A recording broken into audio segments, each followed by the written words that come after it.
The Spirit of Truth.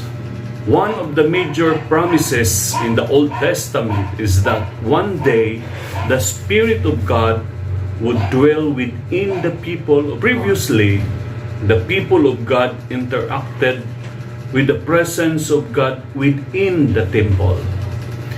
In fulfillment of Scripture, Jesus promises to send the Holy Spirit to guide and comfort God's people. This has big implications. It means that Christians have access to the presence of God by the Holy Spirit who dwells within us. God's Spirit is with us wherever we go. Jesus mentions in John chapter 16 verse 13 that John chapter 16 verse 13, howbeit when He, the Spirit of truth, is come, He will guide you into all truth, for He shall not speak of Himself, but whatsoever He shall hear, that shall He speak, and He will show you things to come.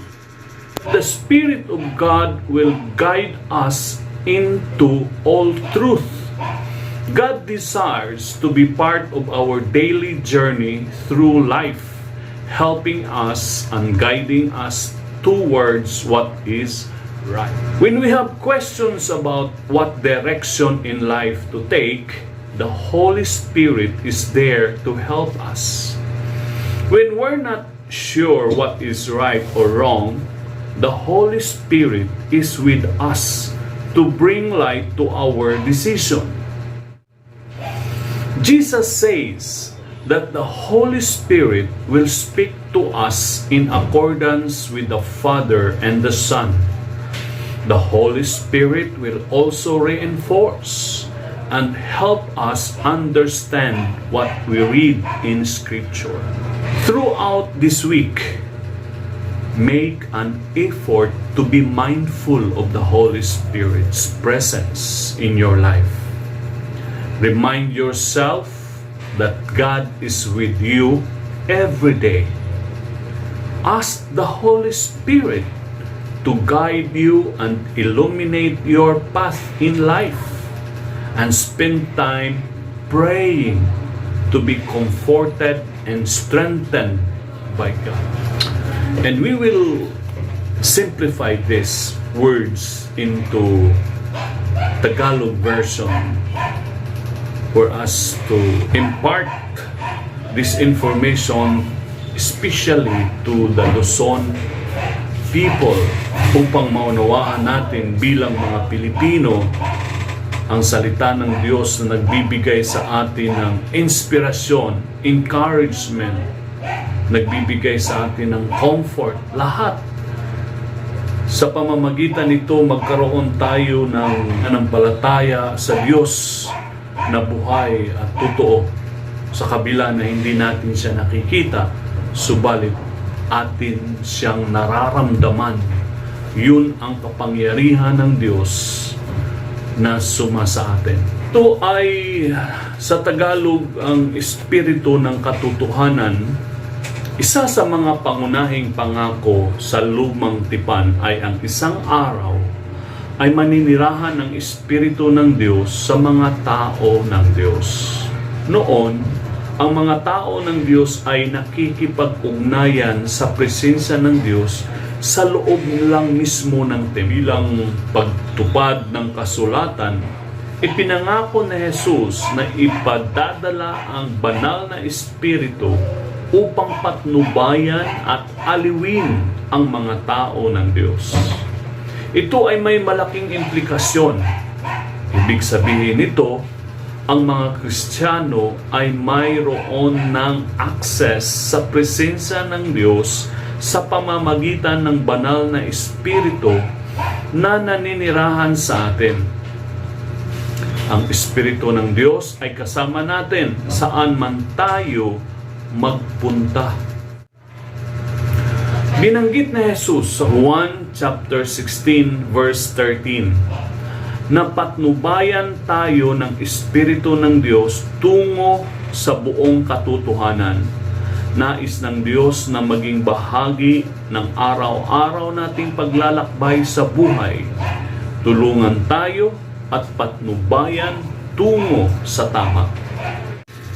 Gayunmay kung siya, ang Espiritu ng katotohanan ay dumating, ay papatnubayan niya kayo sa buong katotohanan, sapagkat hindi siya magsasalita ng mula sa kanyang sarili, kundi ang anumang bagay na kanyang marinig, ang mga ito ang kanyang sasalitain, at kanyang ipahahayag sa inyo ang mga bagay na magsisidating.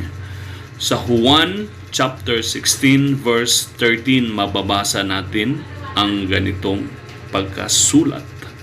Kapag may mga tanong tayo tungkol sa direksyon ng ating buhay, naroon ang banal na Espiritu upang tulungan tayo.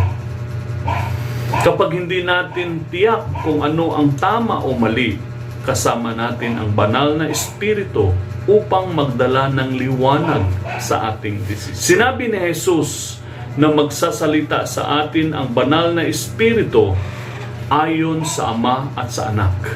Ang banal na Espiritu ay magpapatibay din at tutulong sa atin na maunawaan ang ating binabasa sa kasulatan. Sa buong linggong ito, gawin ang pagsisikap na maging mapanuri sa presensya ng banal na Espiritu sa iyong buhay. Ipaalala sa iyong sarili na ang Diyos ay kasama mo araw-araw. Hilingin sa banal na Espiritu na patnubayan ka at ilawan ang iyong landas sa buhay at maglaan ng oras na manalangin upang mapalakas at mapatibay ng Diyos. Bigyan natin ng Visayan version para naman sa mga minamahal nating kapatiran sa Visayas at Mindanao.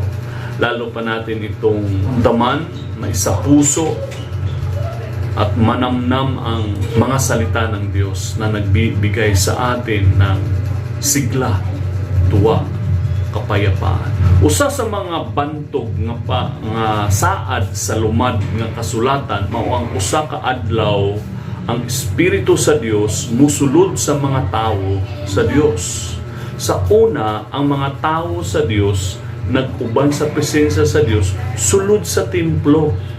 Sa pagtuman sa kasulatan, gipasalig ni Jesus nga ipadala ang balang Espiritu aron magtultol og mugna ang mga tao sa Dios. Kini may dako nga kahulugan. Kini nagpasabot nga adunay gipangayo ang mga Kristiyano sa presensya sa Dios pinaagi sa balaang Espiritu nga nagpuyo. Espiritu sa Dios anaa kanato bisan asa kita moadto. Gisulti ni Jesus sa Juan chapter 16 verse 13 nga ang Espiritu sa Dios magtultol kanato ngadto sa tibuok kamatuoran. Inigabot sa Espiritu sa kamatuoran, kini siya mao ang magatultol kaninyo ngadto sa tibuok ng kamatuoran. Kay siya dili magasulti sa iyang kinaugalingong pagbulutan, hinunua ang iyang madungog mao ang iyang igasulti, ug ang mga butang nga umalabot iyang igatugan kaninyo. John chapter 16 verse 13. Gugma sa Dios nga bahin sa atong adlaw-adlaw nga paglakaw sa kinabuhi, pagtabang kanato o pagtultol kanato ngadto sa husto. Kung aduna kita mga pangutana mahitungod sa direksyon sa kinabuhi nga atong kuhaon, anaa ang balaang Espiritu aron tabangan kita. Kung dili kita sigurado kung unsa ang husto o sala, anaa ang balang Espiritu kanato aron magdala og kasanag sa atong desisyon.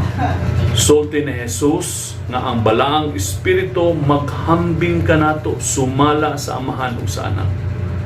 Ang balaang Espiritu usab magpatigbabaw ug tabangan kita sa pagtuo sa atong gibasa sa kasulatan. Sa tibuok semana, paningkamutan nga mahibalo sa presensya sa Balahang Espiritu sa imong kinabuhi. Ipahinumdum sa imong kaugalingon nga ang Dios anaa kanimo matag adlaw.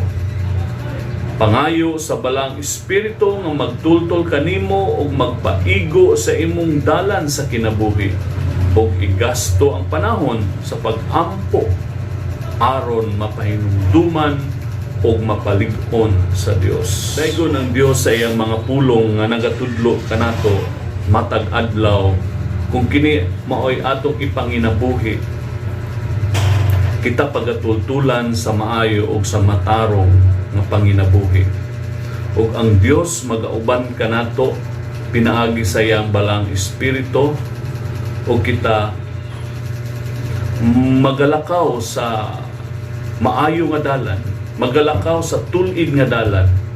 O sa paglakaw nato sa tulid nga dalan, kita malinawon o kita adunay kalampusan kay kauban nato ang Espiritu sa Dios.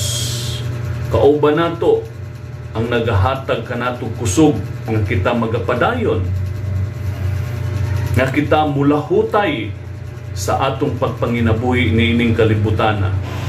Nga dili nato malikayan aduna kitay mga problema nga umaabot, bugat nga mga problema. So kinsa man ang mutabang niini sa ato ang kaugalingon, kinsa man ang muhatag sa atong maayong hunahuna, kundili ang Dios lamang, ang Balahang Espiritu nga gitugyan sa Dios sa kadtong mudawat kaniya, kadtong nagatuo kaniya, magauban ang Balahang Espiritu. Ug mao man kini ang iyang saad sa Dios, ug ang Dios ato mang pamatud-an nga siya dili bakakon, siya usa ka matinud-anon nga Dios. Sumala pa kaniadto karon hangtod sa walay katapusan ang Dios maora gihapon. So daygon ang Dios sa iyang mga pulong, nawa ang mga pulong nga susama niini makakaplag kanato og ayong pagkamakat-on, pagkalamdag sa atong una-una para kita magmalampuson.